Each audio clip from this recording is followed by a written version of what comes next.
Good evening, everyone. Welcome to Clay's Couch here, another edition. I'm your host, Clay D, the one and only, coming at you the best way that I know how. And I'm happy and privileged to be joined tonight by a well-seasoned executive professional services and software sales coach, Dr. Tonkin. And how are Hey, you doing Clay, how is today? everybody? Good. Thank you for being here on the virtual couch. I look forward to it. It's fun. I like the name. I like Oh, you. love it. I like the whole thing. Oh, I appreciate it, sir. Well, thank you for coming on here. So, Dr. Tom, if I may, can you Please. just tell the audience, so what is it that you do just from this top to bottom? If you could provide just a quick summary on that. So the tagline is I'm a recovering executive. Okay. So 30 years plus in the corporate world, learning a bunch of things, falling down a lot, but hopefully getting back up. And I find in this time in my career that I like to give back. So a lot of what I actually Wonderful. do is training and coaching, advising, strategic planning, and hopefully being entertaining along the way. Gotcha. That's definitely great to hear for sure. So, just overall in general, I would just like to ask you, just from your professional opinion, do you think now is a great time to be successful in, let's just say, tech sales or sales in any capacity in any organization or company? Well, the answer is going to be yes. But I'm Of going to course. qualify that yes with the fact that I kind of take a page out of Dan Pink's book about everybody sells, right? The sell is human. Yep. And I truly believe that. I believe that, there's an adage in corporate America. Mhm. Not everybody's in sales, but everybody sells. And I Like do that. believe that that's the case. Now, what makes it interesting is the dynamics of the consumer world in which salespeople sell into has changed dramatically in, say, the last 10 to 20 years. And now it just seems like it's speeding up. And as salespeople, we have to continue to transform ourselves, our abilities, and really fit into what I consider sort of modern selling. Right. So, given that, what do you consider, Dr. Tom, modern selling? Well, modern selling requires a lot of what we generally speak of as soft skills. Okay. Rapport building, relationship building, understanding, communicating. And unfortunately, I'm not necessarily sure that we do a very good job in sales to equip our salespeople with those kinds of skills. I still think we are too process driven, too Hmm. mechanically oriented.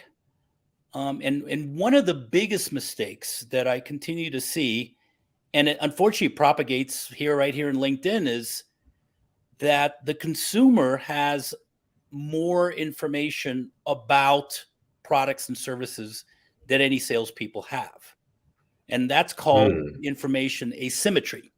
Hmm. Back in the old days, it used to be the other way around.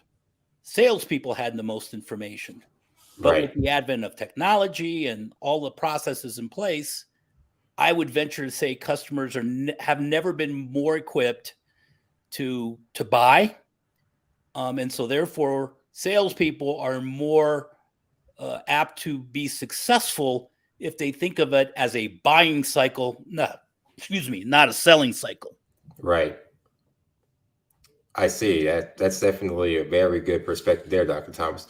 What is your opinion on the different sales CRMs, like in the way they're operating? For instance, how do you perceive LinkedIn Navigator to be? Do you view that to be that particular feature of LinkedIn to be successful, or do you have any varying opinion from that? Because I hear a lot of great reviews from LinkedIn Sales Navigator, but just from your professional expertise on that, how do you view it? Well, I'll start by saying I am a customer, so Okay. I do subscribe to Sales Navigator. Do I have a list of functionality I wish it had? Yeah, absolutely. And yet, I would suggest that it's a good tool, but I also you have to understand its usage. So it's Correct. not a Hmm. one size fits all. So I do have multiple other tools that I would classify under the umbrella of CRM. So we think of CRM as a thing, like I'm going to buy Right. Salesforce or HubSpot or Sales Navigator. I would say I have no less than 5 different tools in that CRM bucket of mine that work together to be able to give me the best possible information and the ability to plan and execute prospecting all the way down to selling and closing. Wonderful.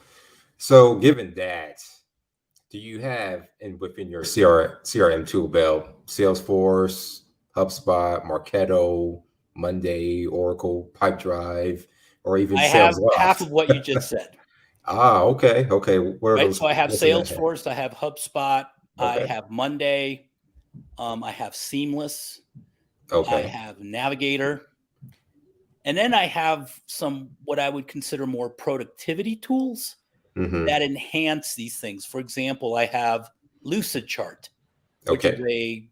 a graphical tool, right? Ability to draw sketches, and I generate that information. For example, things like what we teach here called the challenge and opportunity map. Okay. When I'm working with a customer and they're giving me information, I'm writing down all the opportunities that I may have, as well as all the challenges the customers may have.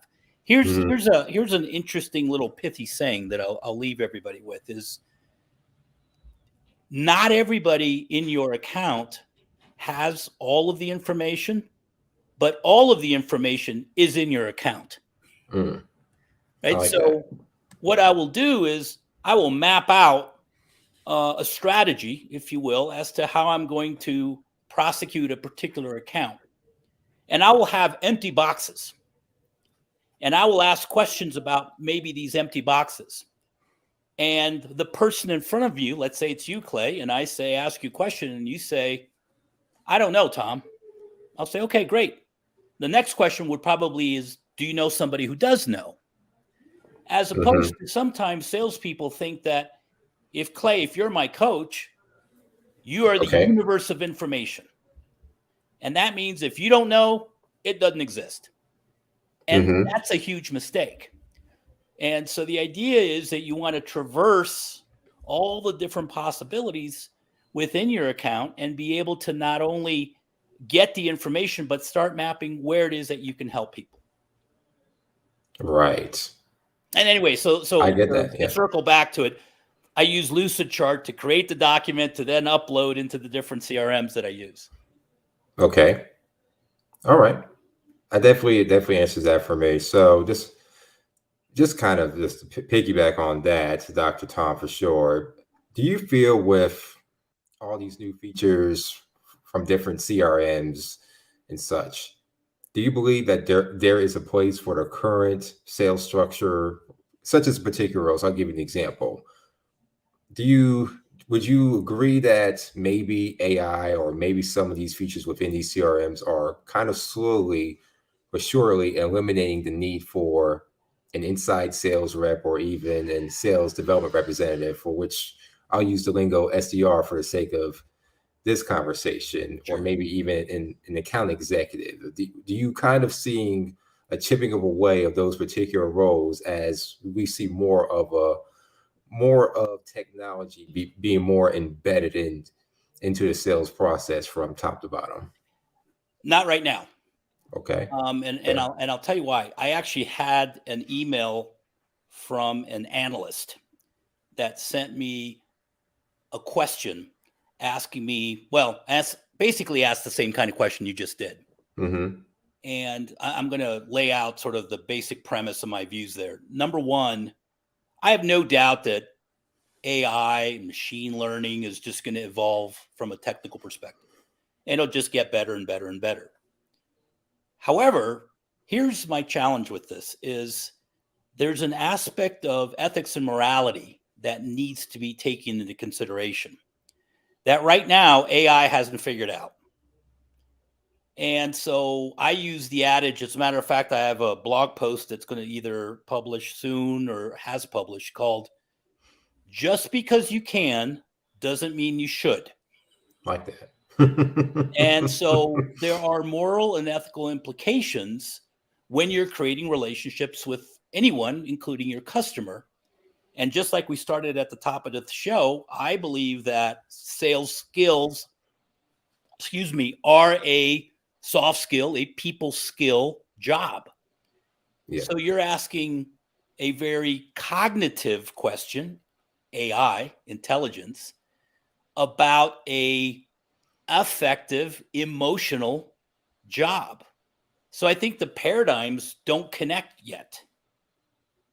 I'll tell you one thing, Dr. Tom, that I have noticed over the last few years, the rise of the sales engineering, and correct me if I'm wrong, or let me know if you agree or disagree. I haven't seen the prevalence of the sales engineer role being more out there like I do see it now. And it seems as though that particular role, because of AI and all these other technological features, I believe we'll be seeing more and more of that particular role kind of dominate the whole sales ecosphere in the years to come, if not already. So do you agree with that? You agree with that I analysis? agree with your observation, but I disagree with the premise, because I believe that the role of the sales engineer arguably is underutilized or misused. Hmm. I'm telling you right now, selling is not about your thing. I mean, obviously, whatever you're selling needs to work, and it's got to have the ability to solve problems, all that other stuff. But with technology, if you're talking about specifically technology sales, or if any kind, and what I mean by technology is not necessarily software. It could be medical devices or things along those lines, that innovative view, complex sales. Right. It's just a matter of time before you have somebody around the block that can do your thing 10 times better. The question is, as customers want to know, are you going to be there? Can I trust you? Are you going to solve my problem? Yeah, my back. Right? If something breaks, which inevitably will, are you Right. going to pay attention to what it is that I'm doing, and that the fact that it's broken, and you're going to help me out? As long as the answer is yes to that, your product is not going to be as important to the customer, as long as, like I said, you can answer yes to all those questions. I definitely agree with that for sure. After hearing that, so what would you say are the top sales strategies for quarter two in 2022? If you were advising or just consulting an organization or even a rep, so that's a micro and macro level type of question there. But what would you just say if an organization is just looking to revamp, is looking to refresh? And I'm just going to say, like, you have an organization with about probably a good 100 sales professionals, from engineer, account executive, SDR, you name it. What would you say would be the top selling strategies for quarter two of 2022? Well, it's interesting because I do believe that the pandemic, and I know it's an overused paradigm, Yep. has actually changed a lot of what we do. Hmm. Some things we'll go back to, some things we're not going back to, Yep. right? For certain. And having the ability to get your point across with technology that didn't exist 2 years ago or 3 years ago is probably an important thing. Customers are incredibly busy. They're not sitting around waiting for your demo, right? So Right. how do you best show them that value proposition? Tell them all the things I told you about trust and rapport building, Right. but in a electronic technical environment.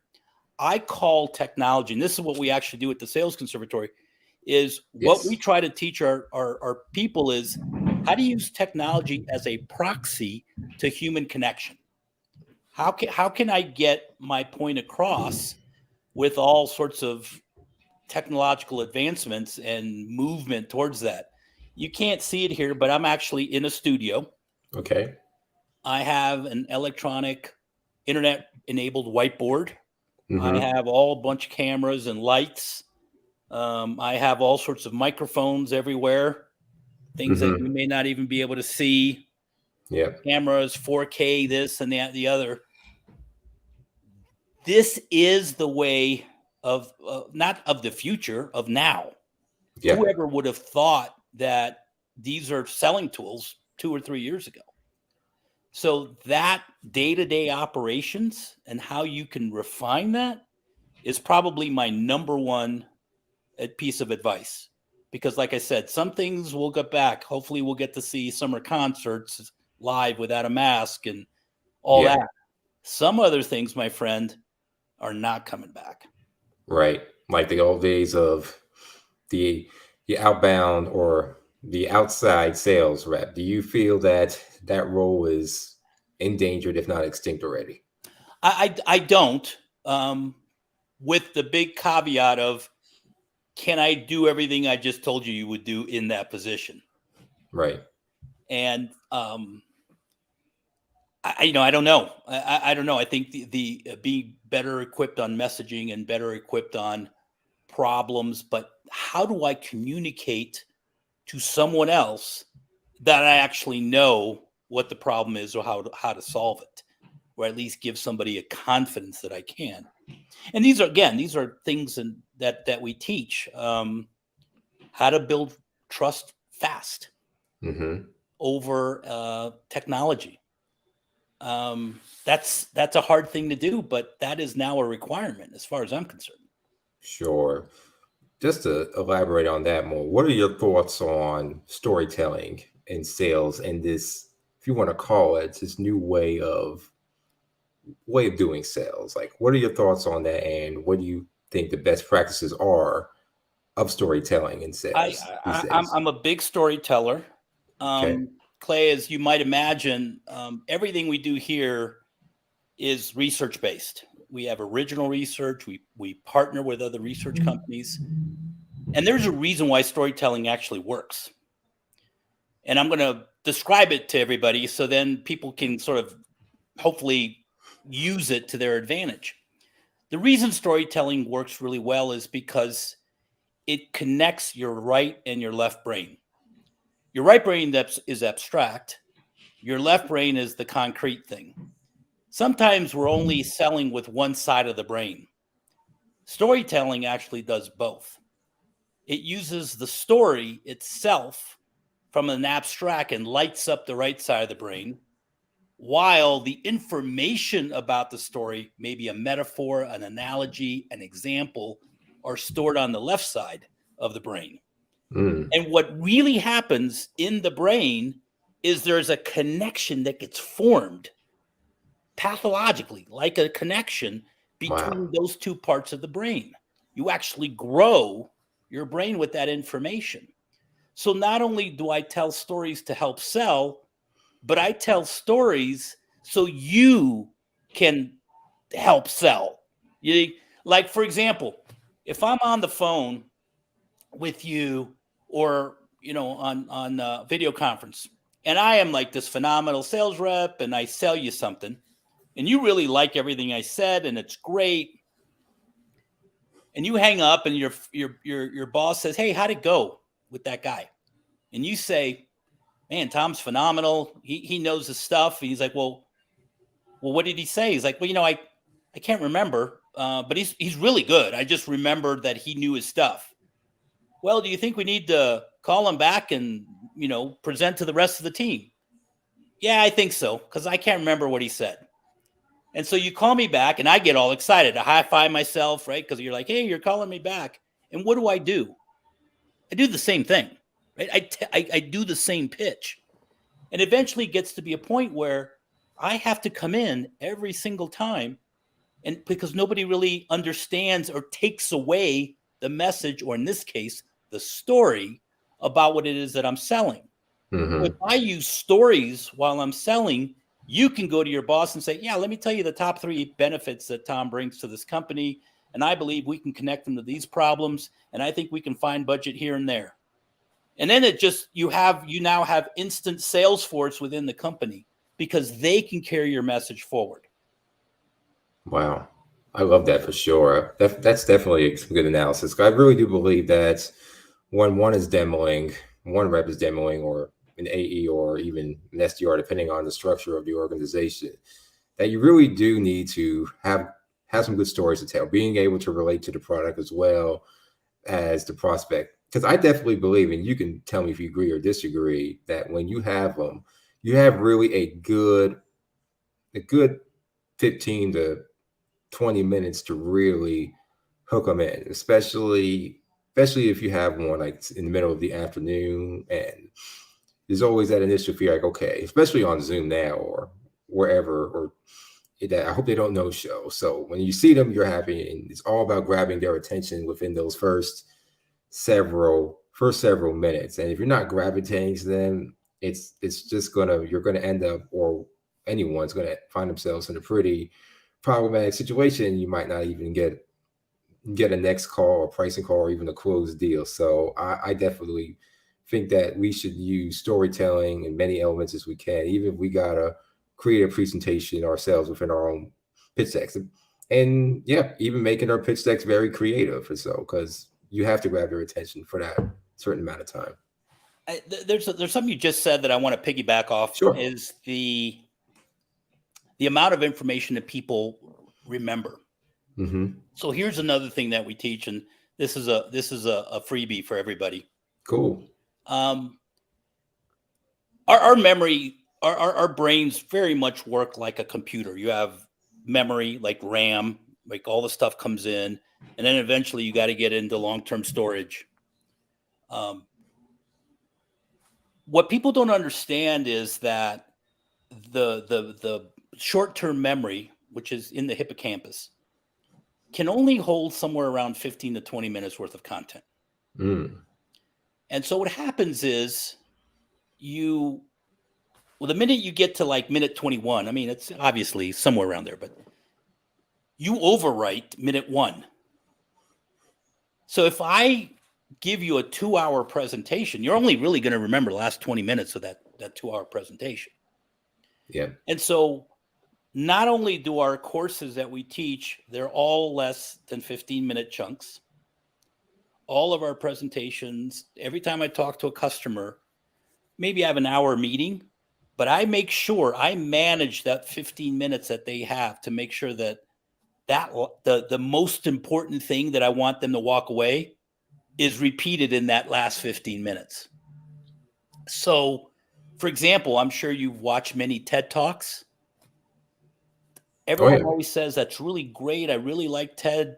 I remember everything. Do you know that they've got that rule that all TED Talks can't go more than 18 minutes? Didn't even know that. There you go. That's one of the reasons is people remember everything about that talk because it doesn't get overwritten. That gives you an opportunity to start putting it in long-term storage. So everyone always says, gee, people only remember the last, 10% of what you've told them. Well, of course, right? Because that's the last 15 minutes of your presentation. So think about it at any given time. Think of it like, a glass of water that you've got to fill it, and then you got to keep it filled. And if you're going to pour something out in it, something's going to come out. Sometimes that's okay because the thing you want to come out maybe not that important. So that's how I manage these kinds of conversations. Cool. So just given that, Dr. Tom, just tell us what you and your organization can do in this regard or any regard regarding sales, and as far as helping individual reps or a sales department or division in general. So tell us about the Conservatory group in itself, or what that encompasses, what services you all provide and such. Yeah, so the Conservatory group is an umbrella company for all sorts of different companies. Okay. My biggest one is, of course, the Sales Conservatory. And the reason they say the word conservatory is a lot of the premises comes from the days where I was a professional musician and I went to a music conservatory. So it's a lot of the same kind of terminology. It's a lot of the same techniques that you learn music. That's how I go about doing business. Oh, wow. So there's verticals in the conservatory, but then there are horizontal mechanisms and models and processes that traverse the different verticals. So I'll give you, so in Sure. the Sales Conservatory specifically, there are 3 major offerings. Offering number 1 is what we call Sales Desk Live. Okay. That's pointed to the SDR or the account executive. Hey, dude, I don't want to learn anything. I don't want to read anything. I got a problem, and I got a problem now. I got a Right. new guy in my deal. I don't know what to do with it. The requirements change. The quarter ends tomorrow. Don't send me some website. I need to talk to you. That's Sales Desk Live. Okay. We're an outsourced deal desk, if you will, where you can bring us your problems and we work through them. A bunch of different automation. Like I said, we work a lot in the studio. We have an electronic whiteboard. You connect to that. We have persistent classrooms, right? So you get Wow. assigned a classroom again on the web, and it's yours, right? So you can log off and come back 3 months later, and all the stuff's still in there. Dirty cups, whatever, right? From a virtual perspective.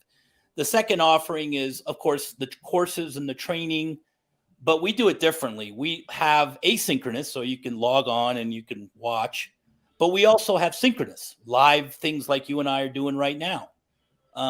We Okay. also have done things, face to face, way back in the day, like 2 years ago. Right. Yeah. We've done kickoffs, that kind of thing. So it's more of that continuous. And then lastly, we have the custom solutions. I'm a new salesperson, and I'm not a salesperson, a sales director, and I need some help, and I need it now. But I don't want your stuff pre-canned or anything. I want you to work through stuff with me. Wow.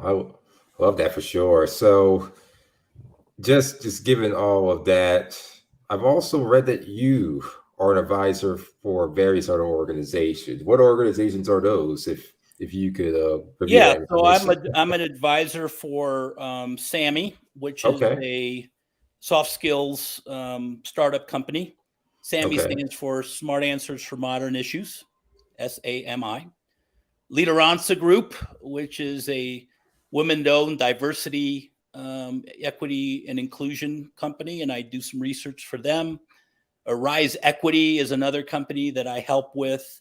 They're also in that DEI space, and another company called 360 Insights. They're an analyst company. I'm kind of what they call their entrepreneur in residence. Sometimes they need like Right. focused research and writing, and they give me a call. So it's a perk, if you will, of having your own business and doing your own thing. Now you had mentioned that you are a former CEO, or excuse me, an executive Yep. for which company or organization, if you could walk us through that point in your professional life. That I was an executive for. Yes, exactly. Mhm. Well, I worked at Oracle for 19 years, Oh, okay. Oracle. and I started in the mid 90s. Uh-huh. I was 31, 32, something like that. That's right. Individual contributor, getting into sales all the way down to, running sales enablement for North America, was Wow. sort of my last big job there. And I grew up with him. I grew up with Oracle. We were small. I think when I started there, we were maybe 3 billion a year in revenue. Mhm. Now it's 50 plus whatever it is billion a year. So it's fun to watch grow up. Hey Clay, I've got a small problem here. Is that I need to plug my computer in. Okay. I don't know if this is okay. If I can go That's grab fine. a plug, and it'll take me a minute or so, That's fine. We can and I'll be certainly right take a back because break. I don't want to die all of a sudden. Oh yeah, you're good. You're good. Thank you, sir. No problem.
Well, thank you for being here again with us, Dr. Tom. So I am just so want sorry for that little pause. Hopefully, people were it's able to get something to drink, or absolutely it's, it's all that caught good. me off guard. I had talking about Hey, being nervous, huh?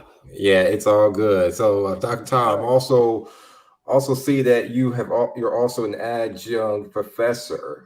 Do you still do that? No, I don't.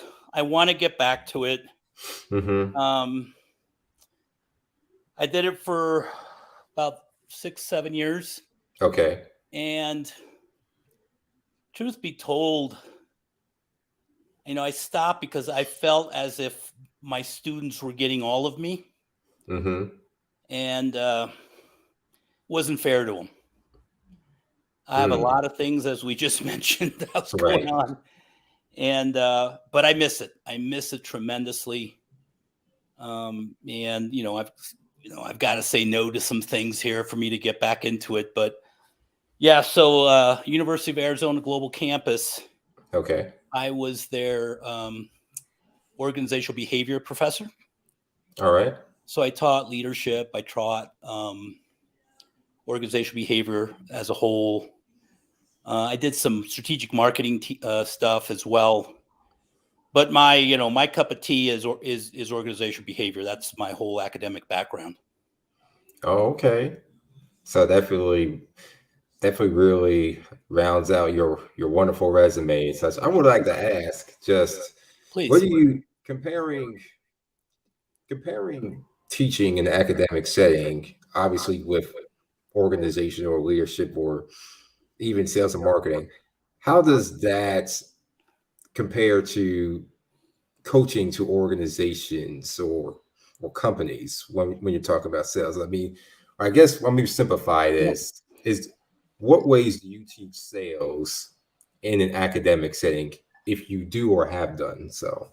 Yeah, so I have done those in multiple settings. I will tell you that it's a shame that it's different, Hmm. because it shouldn't be. And I'll go back to brain science. Okay. So there are hard skills and there are soft skills. Okay. Those are kind of overused terms. So let me put some definitions to them. Hard skills are things you do with things, and soft skills are things you do with people.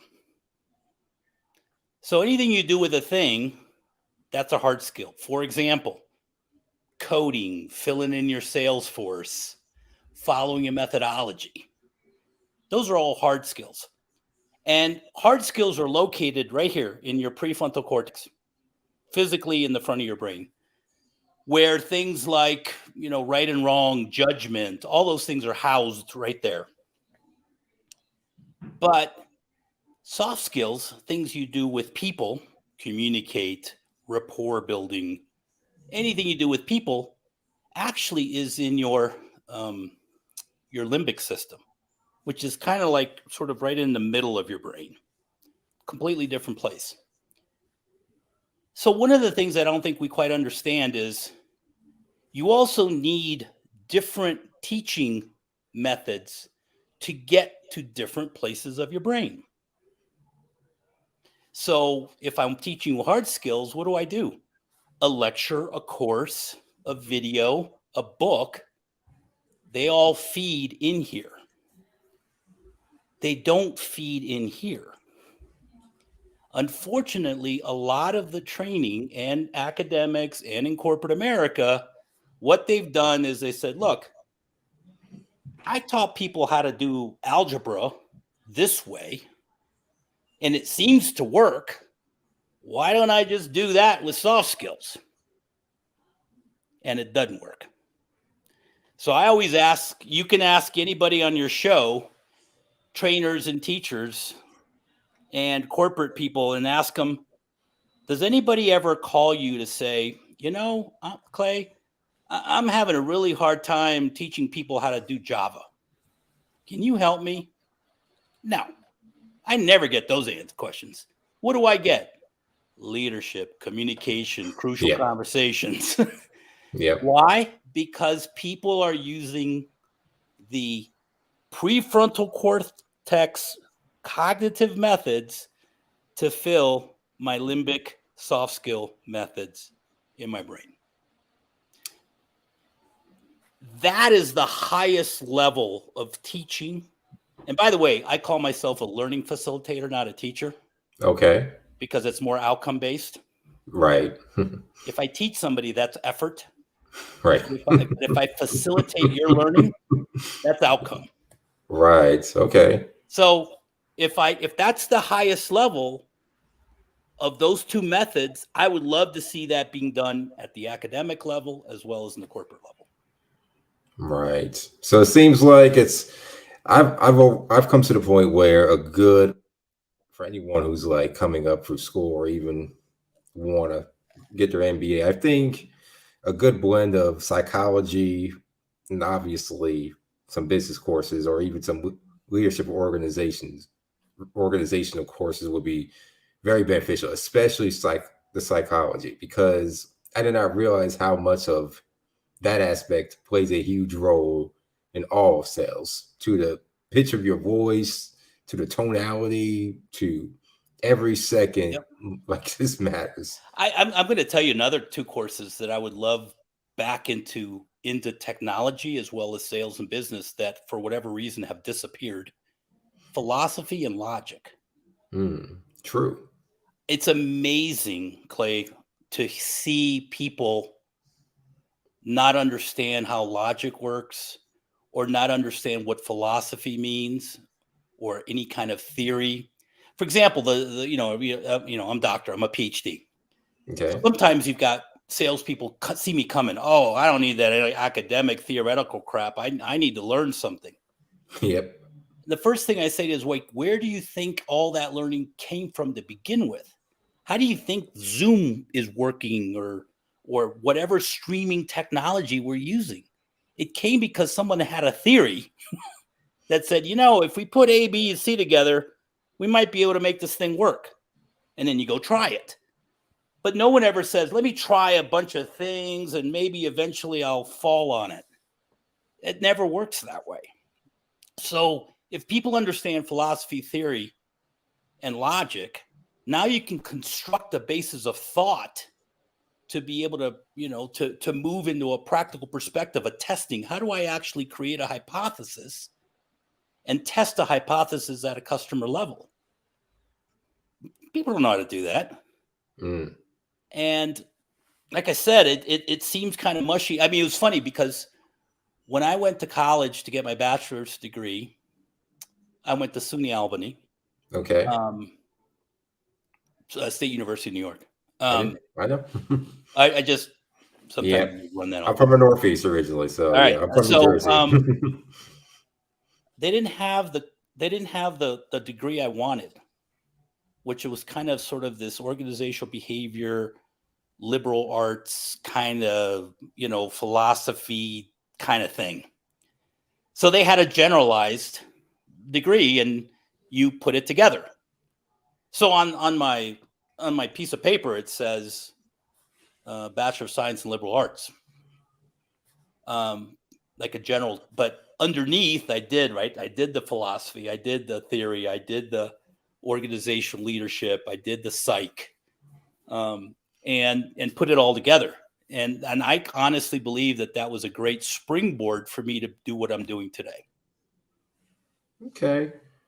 Do you think that, as far as data goes and just the data analysis that's involved with sales, even just going to an academic setting or even to those who are early professionals, you think that studying technology, whether it's academic or through a series of certifications, is the way to go now? Because a lot of these data positions, it's kind of going back to where I was saying earlier, they're popping up everywhere, and it seems like there's a lot of calls for these roles to be filled. So I'm just wondering if, as you kind of just touch upon it, as far as like the theories of Zoom and all, if those who want to really get into sales, especially those who really want to launch the sales, should also study a great deal of data and technology as well. Would you agree with that? I would agree with that with a small twist. So Okay. I am a statistician. When I learned all of that when I was getting my doctorate because I'm a quantitative researcher, and I'm a PhD in organizational leadership that uses data to make my claims. That's how that works. So I don't go around saying I'm a data scientist. Hire me for that because Right. that's just like it's I use a pencil to write. A I'm not a pencil. I don't use a pencil just to use a pencil. Right. Um, the problem here with data scientists and data-driven people is because they don't have the other part of it, which is the psych theory, how this works. I remember I was interviewing for a data scientist on my team back at Oracle, Okay. and it was a social science is what we were because what we were doing we're doing the study of the impact on training on sales. And I'm very data driven. There was a lot of data to do it. It was worth a full-time job. I couldn't do it all. So I went and hired, and I put data scientists and all, put all that stuff in the job description. And I started getting a lot of technicians applying for the job. Mm-hmm. I know how to use R. I know how to use SAS, SAS, the statistical package, or SPSS, or all these statistical packages. And I'm like, that's like you telling me, I know how to use a pencil, right? I don't care that you use a pencil. I want to know what you're going to write about. Same thing here. I don't care that you use whatever statistical package. I want to know what you're going to do with that statistical package to get me to my answer. And I have to tell you, man, that was few and far between.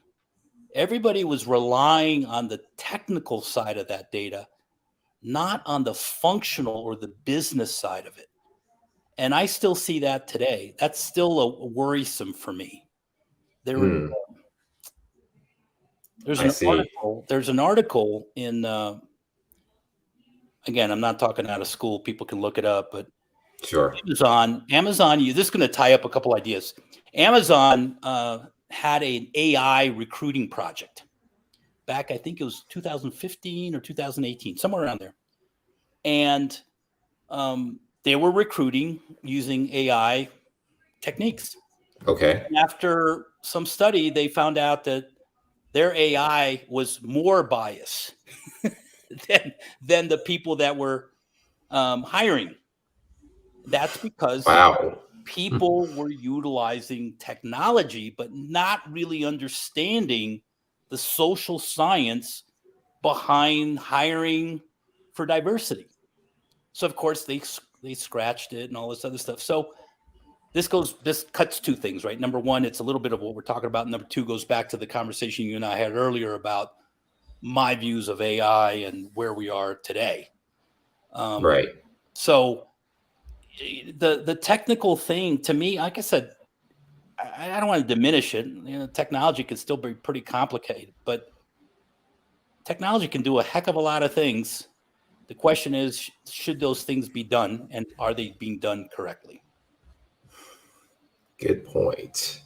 Good point. So, just for someone who may be listening and they're like, okay, well, what are simple ways of finally crush your goals in sales as an individual rep? What would you prescribe to that just in a simple format for those who are just they know all of this or they're grasping all of this, but they just want simplicity? What would you recommend? Just simple ways to finally crush all your sales goals and you have Yeah, everything so else in place. I'm going to talk to the rep, but I'm also going to talk to the manager. Okay. There are still some sales practices that I think send the wrong message. For example, number of calls per day, Mm-hmm. or meetings booked. 50 calls a day is easy. Right. It's whether or not I get anything out of those 50 calls. Booking a meeting is easy. It's whether or not those meetings are worth booking. Mm-hmm. And the problem is you have managers that have ascended who were brought up that way. And so they practice the same thing and over. So if I'm talking to the SDR and I tell them, shoot for quality, not quantity, they're going to have a hard time doing it, not because they can, it's because they've got these boundaries that people have said, no, I need 50 calls. Well, do you want 50 calls with 2 meetings, or do you want 20 calls with 5 meetings?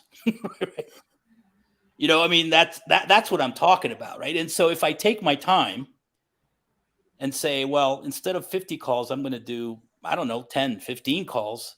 And the other time I'm getting ready for those calls. And I'm going to go in there. I don't know, man. I mean, if you go back and take a look at the research, and I'm talking about people that have actually been successful, that's Right. where it is. It's the quality over quantity. Now, if you look at the bell curve as it pertains to things like pure numbers, yeah, the 3% rule's still there, meaning 3% of the people you call are probably going to, are ready to buy something. And so people say, well, 3% of 50 is, a little less than 2, but 3% of 100 is 3. I don't know. Let's do 100 calls and play the numbers game. So that would be advice number 1. Would be, anybody that I have ever coached for quota crushing, if you will, and to live a happy life has been that. The other thing I would advise to people is you have to understand that you and your customer want the same thing. If you don't, then you're not selling. I was on another podcast where the host said that. It was pretty interesting. He said, well, during an interaction between the salesperson and the customer, the problem is that they want 2 different things. I'm like, well, then that is the problem, because they really should want the same thing, which is to solve the problem. If you're too busy trying to sell something, to meet quota, to be sales centric, and your customer's obviously trying to solve a problem, I mean, you're wasting your time, and you're wasting their time as well. And so I know it sounds kind of motherhood and apple pie, but it really needs, and that really means something, which means whatever effort that you're placing upon a deal needs to be expended on that, on learning about what it is that people need help with, not about, what's your decision criteria, or, whatever it is. And that's the other thing too. I'm sorry, I kind of meander here a little bit. No, it's perfect. I love it. You have to understand that your beginning is not their beginning. So a lot of times salespeople will call somebody and they'll answer and they'll say, yeah, I'm in need for what you have. And so then the sales reps will be like, okay, they'll start at the beginning of their sales cycle. All right, we're going to do these things. And the customer's like, I've had this problem now for 3 years, or I've lived with this for 10 years. I'm much further away than all of this. And so you kind of have to catch up to where they are, understand their pain. I was selling to a mid-market healthcare organization in the Midwest. Okay. I found out that this was their 8th time trying to implement what I was trying to sell. And the first thing out of my mouth when I got in front of 22 people in that room was, what's going to be different now than it was in the previous 8 times? And I think people's their jaws dropped. It's like, I can't believe you said that. It's like, well, I know that I'm the 8th try. I don't want you to have a 9th try. right? And I have a saying that starts all of this that says, different isn't always better, but better is always different. Good one. So you want to make it better, it's got to be different. So what's up? And it really opened up the conversation. Won the deal. It was an interesting deal because it was a sort of a parade of vendors kind of thing, and we were the first ones to come through. And after that meeting, the senior vice president of operations called all the other vendors and said, "Don't bother. We already found our company." Not be They didn't see anybody else's products. They didn't really talk about. We didn't even talk about price. I mean, I was still in the room when she made that call. It was all the other stuff that I've talked about on this call already. Right. And the question then becomes is now you quickly move up to, look, I don't need to know about the other 7 and all that other stuff. I just want to know what's going to be different on this time. And if you're going to tell me nothing, I don't know if I want to do this. Wow. So that would be my thing, is understanding how to line up to the buying cycle, how to line up your sales cycle to their buying cycle. Okay. Because they already came with, like, if I could describe it metaphorically, right? I mean, you could see the room. They had like scars and wounds and, broken arms from the previous implementations.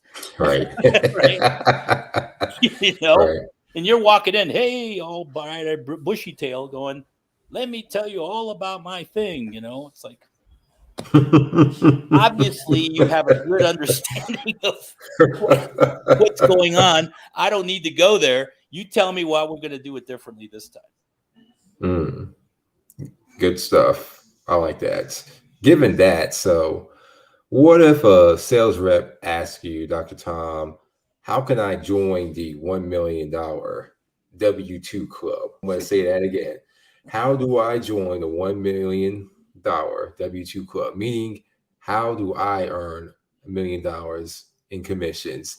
And to add to that in this mock question, do you believe it is as simple as checking as many of these boxes as I can, such as being on time for demos, calls, meetings, presentations, and follow-ups, and everything else that you just prescribed? Would you call that the recipe to join that $1 million club, W-2 club specifically?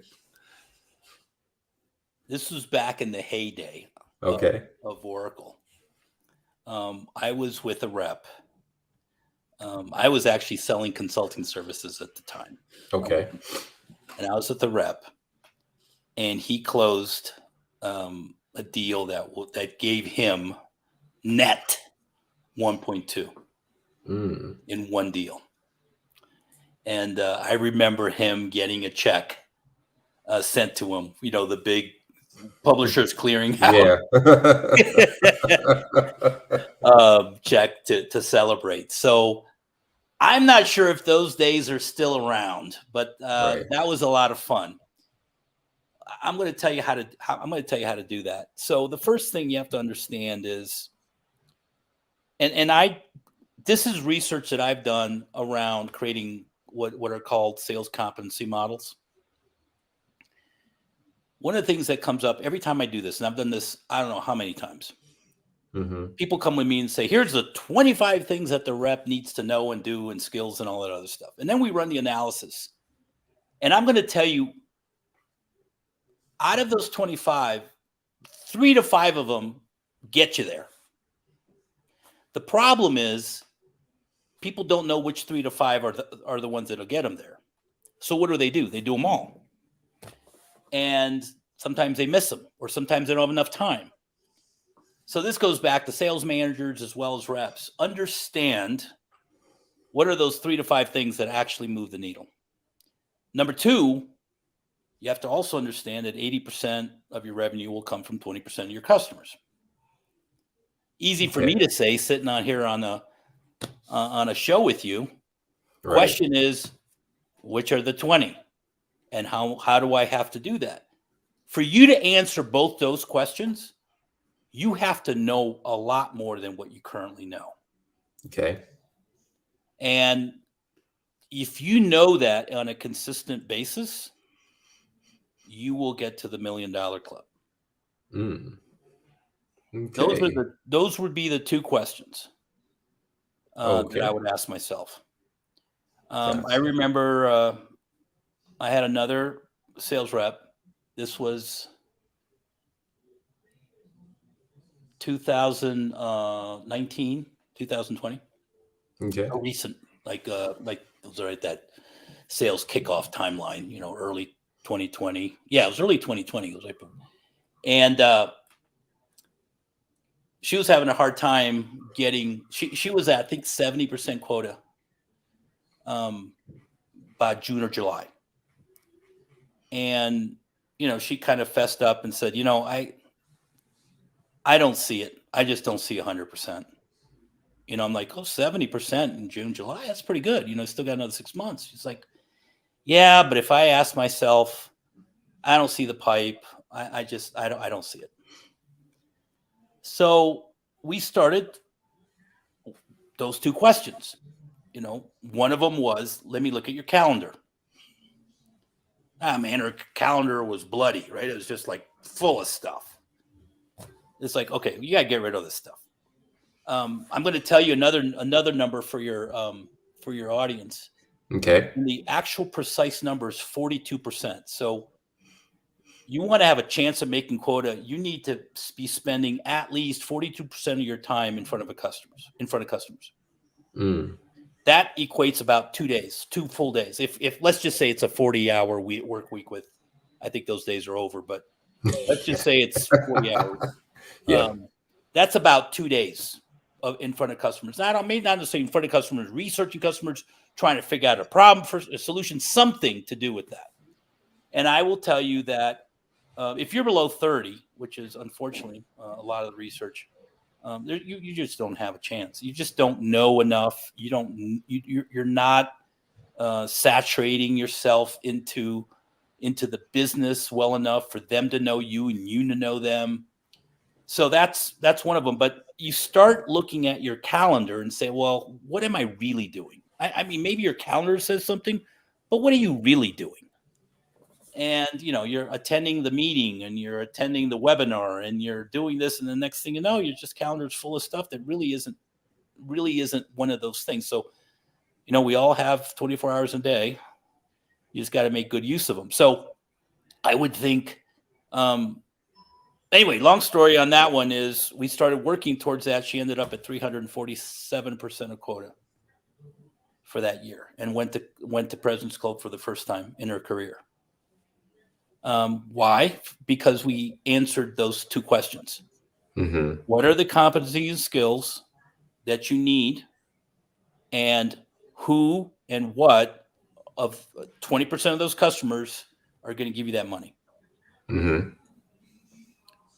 So, I mean, again, this is the part where I feel like I'm one of these talking heads, right? When I'm sitting here talking to you going, hey, that all sounds great, Tom, I wish I could sit down next to you or next to your audience and let's just work through whatever your deal is. And that's, by the way, why we have Sales Desk Live, right? Where it's look, don't teach me anything or anything. Just you got a problem, help me out.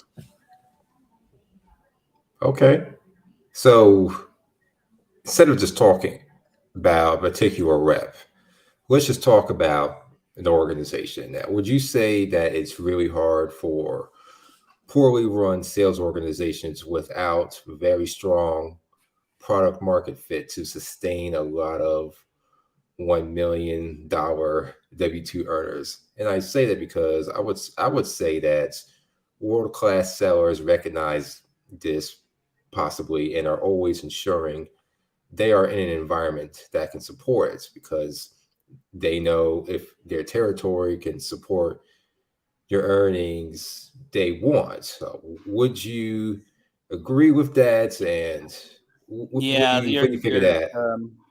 You're going to get me in trouble. Okay. But I'm going to go for it anyway. All right. There is a very disturbing trend in sales, which is overinflated quotas for the likes of company success. Okay. When I started back in the day, way back when I started selling in the 80s. Okay. It was about 80%. Like if everybody made quota, I'm sorry, only 80% of the sales reps needed to make quota for the company to make their number. So it was like a 20% buffer, right? And even then, it kind of tasted bad, right? Because you felt like, look, right. What's your number?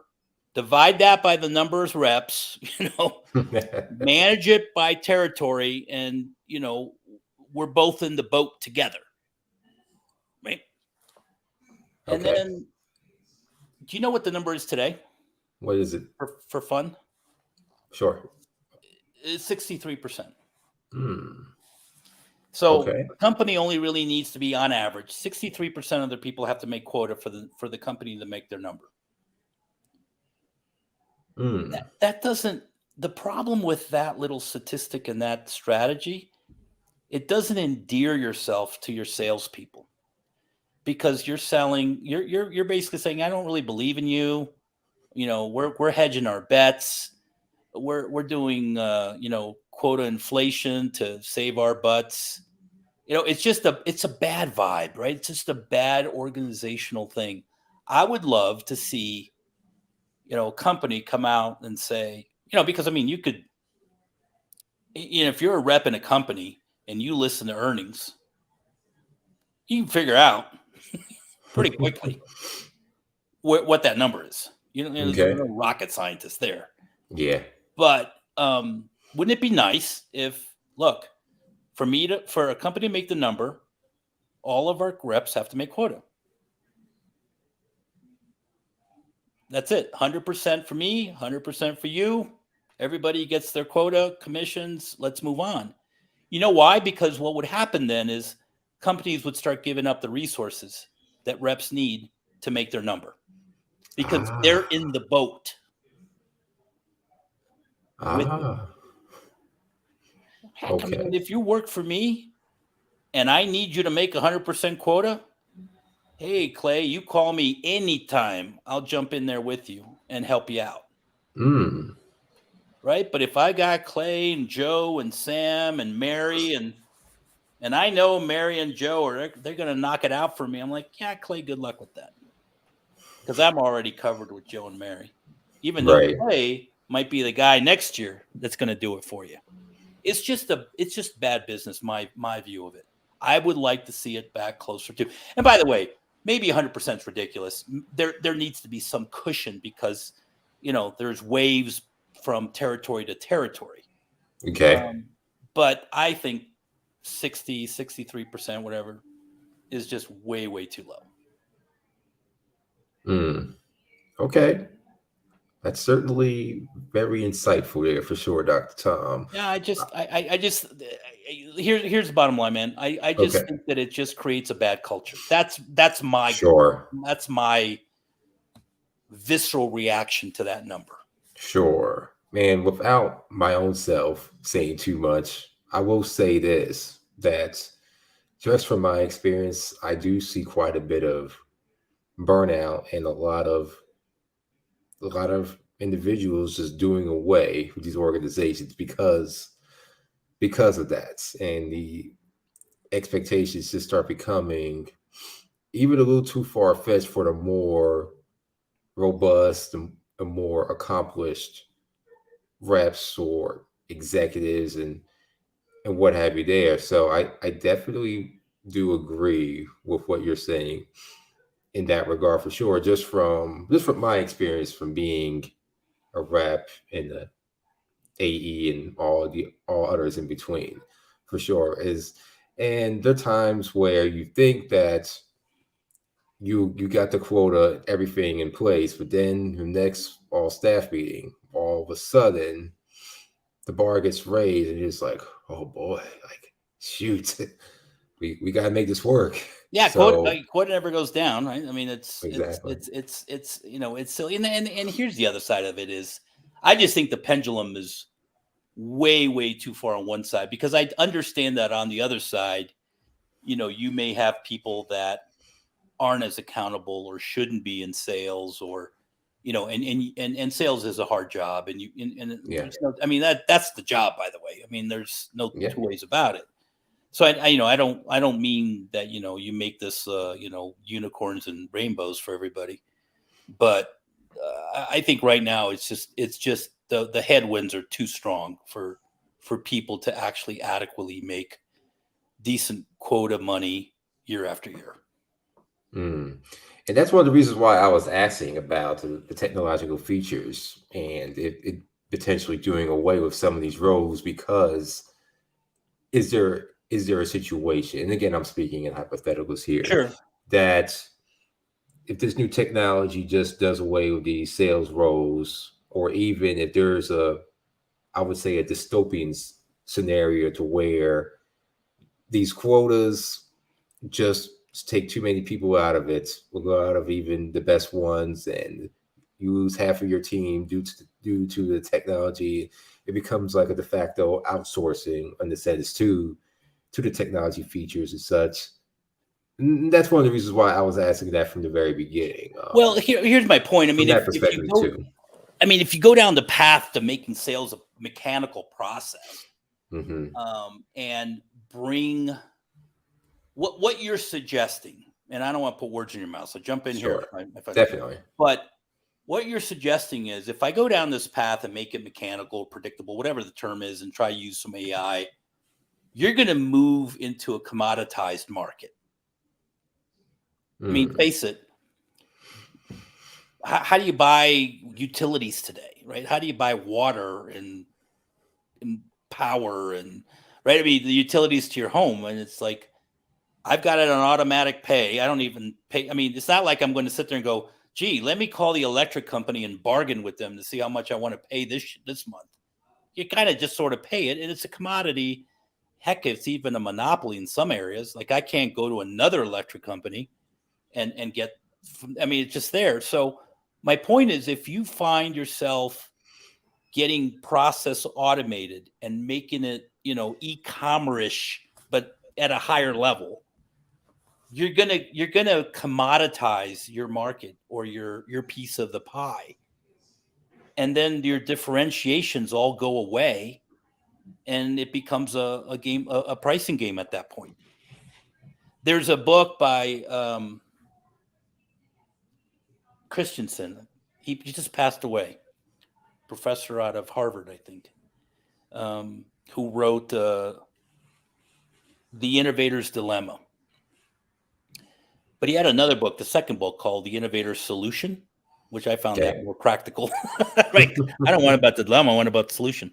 And he talks about markets, and he basically said, look, a pricing strategy only works if you have a high-priced vendor in the market. Right? Take, for example, computers, PCs. That works because you have the likes of Apple, or you have the likes of HP. In the gaming world, you have Razer, right? These are sort of high-end laptop computer type of things, and they're expensive. And so you have other companies like Acer, and which can say, hey, look, I can give you pretty much the same thing for a lot less. The problem is, what if everybody was cheap? Right. Now what? Exactly. So I think, right? So now, put it this way, it gets to be a point where you have to create innovation, but still keep your price down. You have a cost model problem. And what you're saying is, if I automate all of these things and start getting to a point where, and again, I'm reading into a little bit to what you said, but sure, I'm making the assumption that you're talking about something that's a little more automated technologically. Yeah. That you get to that commoditized world. Now what, right? prices are razor thin. I mean, that's what happened to Dell the first time. Gateway, Compaq, right? They were playing that game. They were playing like Compaq or Gateway. When the cow, if anybody remembers, there were the computers with the cow boxes. Okay. They played the game where they're like, look, we're going to build a computer for you. And they relied on, and that's actually one of the case studies in the innovator solution. They relied on all of these parts from different vendors, but those were monopolies. Like there was no other operating system other than Microsoft Windows. Like what else are you going to put on the thing? At the time, it was either AMD or Intel were the chips. What else? NVIDIA was the graph, right? You had all of these components that had the monopoly, and now you had to pay for that and then somehow manufacture a computer and sell it at a margin. That's what happened to them. They died because of that pricing. So it's not just about automating or making the sales thing go away as much as what does that do to the market if you were to do that? True. Now, obviously, everything I just said is speculative. But like I tell people, I'm a pretty good guesser. That's a good one. Cool. Well, thank you for all that, Dr. Tom. And unfortunately, that's all the time that we have this evening. For folks who are wanting to get in touch with you or any organization or any sales rep who would like to use you as a consultant and to retain you, how can they get in touch with you, find you, and all that? So here's what I believe in this. This is sort of where I am. So you can go to LinkedIn. You can go, as a matter of fact, if you go to Google and type in Tom Tonkin, the whole first page will be about me and what I've done. And that's not like I'm some smart famous dude or anything. It's just I think my name is kind of odd that way. Right. But I use something called Voxer. Okay. And Voxer is kind of like a free asynchronous texting voicemail kind of thing. And my handle is Dr. Tom Tonkin, so Dr. Tom Tonkin. And you can Vox me. All right. Because the reason is I want to lower the barrier of entry to discussion, number one. And number two, sometimes people just have a question. I get those all the time. I have one question. I don't want to book a half-hour meeting. I don't want to do it. I just want you to ask you the one question. All right, so ask me the one question. You get your phone, you pull it out, you Vox me, and I get it, and then I answer it, and we're on our way. That's awesome. Again, it's that same mentality of I don't want you to teach me anything. I just want you to help me with my problem right now. Sure. So Dr. Tom Tonkin on Voxer.com, you get right to me. All right. Cool. And definitely we see all your information over there on the screen. Perfect. And yep, that's the best way to get in touch with you as well, correct? Yes, sir. All right. Well, that sounds good. Well, I'll definitely will stay in touch with you as well, Dr. Tom. Certainly provide a lot of good wisdom and resources. I think everyone in any sales department or division can benefit from. But again, thank you for being here on Clay's Couch tonight. You have a good rest of your evening, Dr. Tom, and we'll be in touch. Thank you for coming on. Thank you, sir. Thank you for doing what you do. Take care. All right. You too, sir. Have a good one.